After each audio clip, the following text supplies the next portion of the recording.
موسیٰ علیہ السلام اللہ کے جلیل القدر نبی ہیں. آپ اللہ تبارک تعالیٰ کی بارگاہ میں التجا کرتے ہیں، مالک تجھ سے کچھ مانگنا ہے، تجھ سے کچھ کہنا ہے. اللہ نے کہا اے موسیٰ کلیم اللہ، اگر تم نہ مانگو تم کلیم کیسے؟ اگر میں عطا نہ کروں تو میں تمہارا رب رحیم کریم کیسا؟ اللہ کے بعد نبی اللہ کی بارگاہ میں کہتے ہیں مولا دنیا میں بڑے لوگ آئے ہیں، وظیفے کرتے ہیں، ذکر و اذکار کرتے ہیں، اللہ مجھے کوئی ایسا ذکر بتا، کوئی ایسا وظیفہ بتا جو میں کروں تو میں تیرا محبوب بندہ بن جاؤں، تیرے زیادہ قریب ہو جاؤں، اللہ میں پورے زمانے میں معزز انسان بن جاؤں. اب اللہ تبارک تعالیٰ نے کیا کہا اے موسیٰ تم ایسا کرو، اٹھتے بیٹھتے پڑھا کرو لا الہ لا الہ لا الہ الا اللہ پڑھا کرو. اللہ کے نبی اللہ کی بارگاہ میں دعا کرتے ہیں یا اللہ یہ تو ساری دنیا پڑھتی ہے، لا الہ الا اللہ ہر عام بھی پڑھتا ہے، خاص بھی پڑھتا ہے، جو انبیاء کو مانتا ہے، جو تیری توحید کے اوپر عمل کرتا ہے، تیری بارگاہ میں جبین جھکاتا ہے، تجھ کو مانتا ہے، اللہ وہ تو کہتا ہے لا الہ الا اللہ. تو یا اللہ میں نے تو کہا تھا مجھے کوئی خاص وظیفہ بتا جس سے میں تیرا محبوب بندہ بن جاؤں، تیری بارگاہ میں اور قریب ہو جاؤں. اب سنیں اللہ نے کیا کہا اے موسیٰ سن، اگر ترازو ہو نا تیرے ہاتھ میں تو ترازو کے کتنے پلڑے ہوتے ہیں؟ 2 پلڑے. حضور فرماتے ہیں اب اللہ موسیٰ علیہ السلام سے فرما رہا ہے موسیٰ ترازو لے لو، ترازو کے 2 پلڑے ہیں، ایک پلڑے میں 7 زمینیں 7 سمان رکھ لو، جو زمین کے اوپر ہے وہ بھی رکھ لو، جو سمان کے اوپر ہے وہ بھی رکھ لو. 7 سمان 7 زمینوں کے اندر جو کچھ سمایا ہوا ہے، جو ان کی خوبصورتی ہے، ایک پلڑے میں وہ رکھ لو، دوسرے پلڑے میں لا الہ الا اللہ رکھ لو. تو پھر دیکھنا جس پلڑے میں لا الہ الا اللہ کا کاغذ ہوگا وہ پلڑا بھاری ہوگا، دوسرا پلڑا جو ہے وہ نیچے گر جائے گا. پتہ لگا کائنات میں رب کو بھی یہ وظیفہ محبوب ہے لا الہ الا اللہ، لا الہ الا اللہ. یہ وہ وظیفہ ہے جو آپ کی زبان کے اوپر اٹھتے بیٹھتے ہونا چاہیے. لا الہ الا اللہ محمد الرسول اللہ، لا الہ الا اللہ محمد الرسول اللہ. استغفر اللہ ربی من کل ذنب واتوب الیہ، استغفر اللہ ربی من کل ذنب واتوب الیہ. کثرت سے پڑھیں استغفر اللہ ربی من کل ذنب واتوب الیہ. اور چلتے پھرتے اٹھتے بیٹھتے کہیں الحمدللہ سبحان اللہ الحمدللہ سبحان اللہ. اگر رمضان یہ اتنے بالکل آسان وظیفے ہیں، جس بندے نے قرآن نہیں پڑھا، موٹی زبان ہے جس کی، جسے کچھ نہیں آتا، وہ بھی کہہ سکتا ہے الحمدللہ، وہ یہ بھی کہہ سکتا ہے سبحان اللہ، وہ یہ بھی کہہ سکتا ہے لا الہ الا اللہ، وہ یہ بھی کہہ سکتا ہے استغفر اللہ ربی من کل ذنب واتوب الیہ. جب بندے کی زبان کے اوپر یہ الفاظ آ جائیں گے پھر بندہ مومن کے دل کے اوپر مٹھاس آ جائے گی. بندے کی زبان کے اندر مٹھاس، دل میں مٹھاس، زبان کے اوپر مٹھاس، دل میں عاجزی آ جائے گی. جب بندے کے پاس یہ چیزیں آ جائے گی بندہ روزہ رکھے گا. اسے اگر قرآن نہیں آتا نہ آئے، نہیں پڑھنا آتا تو کوئی بات نہیں، مگر وہ یہ تو کہتا رہے گا الحمدللہ سبحان اللہ. اب اللہ فرشتوں سے کہے گا فرشتوں دیکھو میرا بندہ قرآن تو نہیں پڑھا مگر مجھے بار بار کہہ رہا ہے تو سبحان اللہ پاک ہے میرا رب، سبحان اللہ پاک ہے میرا رب. اب فرشتوں ذرا توجہ کرنا، میرا بندہ کہہ رہا ہے الحمدللہ کہ جتنی بھی کائنات میں تعریفیں ہیں سب میرے رب کے لیے ہیں. اے فرشتوں میرے بندے کی طرف توجہ کرنا، وہ کہہ رہا ہے لا الہ الا اللہ کہ اللہ کے سوا کوئی عبادت کے لائق نہیں. اے فرشتوں میرے بندے کی طرف توجہ کرنا، میرا بندہ کہہ رہا ہے استغفر اللہ ربی من کل ذنب واتوب الیہ کہ تو بخشنے والا ہے، تو توبہ قبول کرنے والا ہے، تو معافی دینے والا ہے. جب بندہ اور اللہ کے درمیان یہ رشتہ شروع ہو جاتا ہے تو رب خوش ہو کے کہتا ہے فرشتوں تم گواہ ہو جاؤ میں نے اس کو معاف کر دیا. سبحان اللہ، میں نے اس بندے کو معاف کر دیا. یہ رمضان المبارک کی وظائف کی شان ہے. اب آگے چلے بڑی خوبصورت بات میں کرنے لگا ہوں. رمضان کا پورا مہینہ رحمت والا مہینہ ہے، برکت والا مہینہ ہے، لیکن یہ رحمت کس کے صدقے ملی؟ رحمت للعالمین کے صدقے. سبحان اللہ. یہ رحمت کس کے صدقے ملی؟ رحمت للعالمین. پہلے کسی نبی کی امت کو یہ مہینہ نہیں ملا. بات کرتے ہیں محبت کی، محبت سے سنیں گے؟ نہیں کرتے اگر آپ کرنے سے. بات کرتے ہیں محبت کی، سنیں گے نا؟ ماشاءاللہ. اللہ کے نبی حضرت موسیٰ علیہ السلام اللہ کی بارگاہ میں جب ہم کلام ہوتے تھے نا، تو جو کسی کے قریب ہو وہ خوش نصیب ہوتا ہے. اللہ کے نبی کہنے لگے یا اللہ مجھ سے کوئی خوش نصیب نہیں ہے، تیری تجلی بھی میں نے نور کی دیکھی اور تیرے ساتھ ہم کلام بھی ہوتا ہوں. اللہ نے کہا بات تو تیری ٹھیک ہے، لیکن تیرے اور میرے درمیان 70,000 پردے حائل ہیں. کچھ وہ بھی ہوں گے جن سے میں پردے اپنے دور کر دوں. کہا مولا وہ کون ہے؟ اللہ نے کہا آخری زمان نبی ہیں کہ حضرت محمد مصطفیٰ صلی اللہ علیہ وآلہ وسلم، ان کو میں امت عطا کروں گا، پھر اس امت کو رمضان المبارک کا مہینہ عطا کروں گا.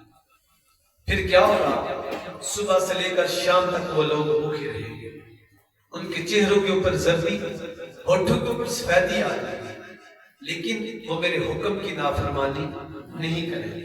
انہیں میں رمضان المبارک کا مہینہ عطا کروں گا.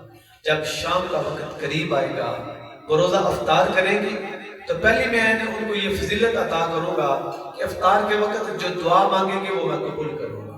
دوسری فضیلت، موسیٰ تیرے اور میرے درمیان 70,000 پردے آئے ہیں، لیکن جب وہ لوگ روزہ افطار کریں گے میں اپنے پردے دور کر دوں گا. سبحان اللہ.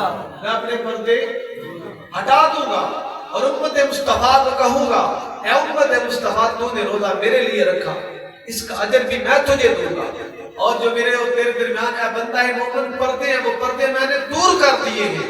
یہ کون لوگ ہیں؟ یہ محبت والے لوگ ہیں. ان محبت والوں لوگوں کو اللہ کی محبت کس نے دی؟ رحمت للعالمین. سبحان اللہ. آگے چلیں، جو پہلے نبی تھے وہ بھی ان کی امتیں وہ بھی روزہ رکھا کرتی تھی. تو ان کا روزے کا طریقہ کیا تھا؟ ان کا روزہ 26 گھنٹے کا. کتنے گھنٹے کا روزہ تھا؟ تو سیدھے 12-14 رکھو تو مجبور. ایسے ہی ہے نا جی، بڑا بندہ ٹھیک ٹھاک ہوئے، کھانا پیندہ ہوئے نا، کہنا جی میں دوبارہ میں روزہ نہیں رکھ سکتا. ٹھیک ہے، مجھے اشارہ دیا جا رہا ہے ترنم میں، لیکن بات صحیح ہے کہ مجھے نا میدے کی تکلیف ہے، میری درد ہے، میں زیادہ بول بھی نہیں سکتا، لیکن یہ آپ کی محبتوں کا شکریہ. تو 24 گھنٹے وہ روزہ رکھا کرتے تھے. حضور علیہ السلام کی جب روزہ فرض ہوا تو حضور علیہ السلام کے جو غلام ہیں یہ بھی روزہ 26 گھنٹے کا رکھا کرتے تھے. اور رمضان المبارک میں یعنی کہ عشاء تک، عشاء کے بعد بالکل نہ آپ کھا سکتے تھے، نہ پی سکتے تھے، نہ آپ بی بی کے پاس جا سکتے تھے. کیا ہوا؟ حضور علیہ السلام کی بارگاہ میں ایک دن حضرت عمر بن خطاب رضی اللہ تعالی عنہ آپ آئے. عرض کی یا رسول اللہ غلطی ہوگی. حضور نے کہا کون سی؟ کہا میں بی بی کے پاس چلا گیا. کچھ اور صحابہ کرام نے بھی یہی شکایت کی. حضور علیہ السلام خاموش ہو گئے. چند دن کے بعد حضور کے ایک صحابی حضرت سلمہ بن قیس رضی اللہ تعالی عنہ وہ دن کو مزدوری کرنے کے جب وہ شام کو واپس آئے تو روزہ افطار ہو چکا تھا. انہوں نے روزہ افطار کیا تو بی بی سے کہا کہ کھانا تیار کرو. بی بی نے جب کھانا تیار کیا تو عشاء کا وقت ہو گیا، عشاء کی اذان ہو چکی. اس نے کھانا پیش کیا. انہوں نے کہا اب میں کھانا نہیں کھا سکتا کیونکہ اب کھانے کھانے کا وقت ختم ہو چکا ہے. 24 گھنٹے کا جو روزہ تھا تو صبح پھر وہ چلے گئے مزدوری کرنے. جب وہ مزدوری کرنے گئے تو مزدوری کرتے کرتے وہ بے ہوش ہو گئے.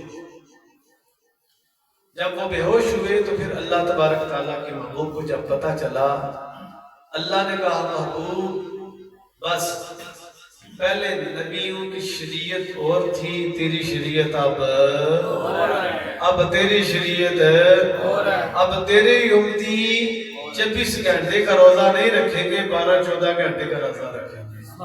اب حضور علیہ السلام کی امت کو پھر یہ جو قرآن کی آیتیں ہیں دوسرے سپارے میں, اگر میں پڑھوں تو ٹائم چاہیے, یہ ان آیتوں کا ترجمہ ہے کہ پھر اللہ نے رمضان المبارک کی راتوں میں عورتیں اپنے مردوں کے لیے حلال کر دی, اور سیری حضور علیہ السلام نے حکم دیا کہ کھایا کرو, اس میں اللہ نے تمہارے لیے برکت رکھی.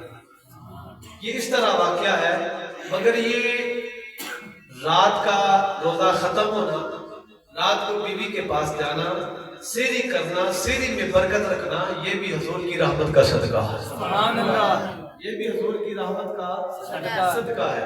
آخری بات میں کرنے لگا ہوں, سنتے تھے. حضور علیہ السلام کا زمانہ مبارک تھا. حضور علیہ السلام جمعے کا خطبہ دینے آئے تھے, مسجد میں بیٹھے ہوئے تھے, مسجد بھری ہوئی تھی. کریم آقا علیہ السلام کی بارگاہ میں ایک دیہات کا رہنے والا عربی سادہ بندہ آیا. عرض کرتا ہے کہ یا رسول اللہ صلی اللہ علیہ وآلہ وسلم میں ہلاک ہو گیا, تباہ ہو گیا, برباد ہو گیا. حضور نے کہا کیا کیا؟ عرض کرتا ہے کمرے والے میں نے روزے کی حالت میں دن کے وقت اپنی بیوی کے پاس چلا گیا اور میرا روزہ ٹوٹ گیا. تو یا رسول اللہ صلی اللہ علیہ وآلہ وسلم میں کیا کروں؟ حضور علیہ السلام نے مسئلہ سن کے جواب پتہ کیا دیا. حضور علیہ السلام نے فرمایا ایسے کر کے جا کے ایک روزہ تو نے توڑا ہے, اس کا کفارہ کیا کہ جا کے تو 60 روزے رکھ. کتنے روزے رکھ؟ 60. عرض کرتا ہے کملی والے اگر 60 رکھنے کے قابل ہوتا تو ایک کیوں توڑتا؟ اب حضور علیہ السلام نے کہا چاہے کر جا کے نا 60 مسکینوں کو, غریبوں کو کھانا کھلا دے. کہنے لگا یا رسول اللہ مجھ میں اتنی ہمت نہیں, میں غریب ہوں, میں 60 مسکینوں اور غریبوں کو کھانا نہیں کھلا سکتا. حضور نے فرمایا اچھا بیٹھ جا. میرے کریم آقا علیہ السلام نے جمعۃ المبارک کا خطبہ دیا.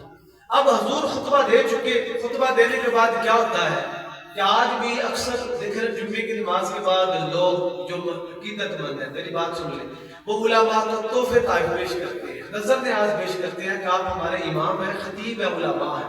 حضور علیہ السلام بیٹھے ہوئے ہیں جمعے کی نماز کے بعد, صحابہ کرام بیٹھے ہوئے ہیں. ایک بندہ کھجوروں کی ٹوکری لے کر آیا. کہا یا رسول اللہ یہ جو ٹوکری ہے نا کھجوروں کی, آپ کے لیے تحفہ ہے, آپ اسے قبول کر لیں. میرے کریم آقا علیہ السلام نے وہ ٹوکری قبول کر لی. اب حضور نے فرمایا وہ دیہاتی جس نے سوال کیا تھا کہ مجھ سے روزہ ٹوٹ گیا ہے وہ کہاں ہے؟ وہ پیچھے بیٹھا ہوا تھا. حضور نے فرمایا آگے آؤ. وہ دوڑتا حضور کی بارگاہ میں آیا. حضور نے کہا بھائی تو 60 روزے رکھ سکتا ہے؟ کہتا ہے یا رسول اللہ نہیں رکھ سکتا. اگر 60 روزے رکھ سکتا تو ایک کیوں توڑتا؟ اب حضور نے فرمایا 60 مسکینوں کو کھانا کھلا سکتا ہے؟ عرض کرتا ہے کملی والے میں خود مسکین ہوں, 60 مسکینوں کو میں کھانا نہیں کھلا سکتا. اب مصطفیٰ مسکرائے, حضور کی رحمت دیکھی. حضور نے فرمایا جو کھجوروں کی ٹوکری ہے نا یہ لے جا اپنے گاؤں میں, دیہات میں, مدینے میں جہاں تو رہتا ہے, تو جو تیرے گاؤں میں غریب یتیم لوگ ہیں نا ان میں جا کے یہ کھجوریں تقسیم کر دے, تیرا کفارہ ادا ہو جائے گا. اب وہ ہاتھ باندھ کر عرض کرتا ہے یا رسول اللہ جس گاؤں میں میں رہتا ہوں مجھ سے بڑا نہ کوئی غریب ہے نہ کوئی کمزور ہے, سب سے کمزور بھی میں ہوں, غریب بھی میں ہوں, سب صحابہ مجھ سے اعلیٰ درجے کے ہیں, سب کھاتے پیتے ہیں, پورے دیہات میں سب سے غریب میں ہوں, میرے بچے بھی غریب, بیوی بھی غریب.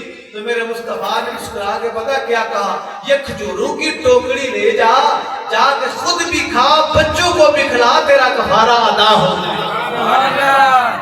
یہ سب کچھ ہمیں ملا مصطفیٰ کی رحمت کے صدقے ملا ہے. رمضان ملا ہے تو مصطفیٰ کی رحمت کے صدقے ملا ہے. اللہ تبارک تعالی ہم سب کو اپنی غلطیاں کوتاہیاں دور کرنے کی توفیق عطا فرمائے. میں اکثر یہ کہتا ہوں نماز آرام سے پڑھا کریں, قرآن آرام سے پڑھا کریں. جن نمازیوں کی نماز کے اندر غلطی ہیں، اذان کے اندر غلطی ہیں، اقامت کے اندر غلطی ہیں، وہ بیٹھ کے ان کو درست کریں، میرے پاس بیٹھتے ہیں، نہیں تو ماشاءاللہ درس کے طالب علم ان کے پاس بیٹھ کے زیر زبر دیکھ لیا کریں۔ اللہ تعالی ہم سب کو عمل کی توفیق عطا فرمائے۔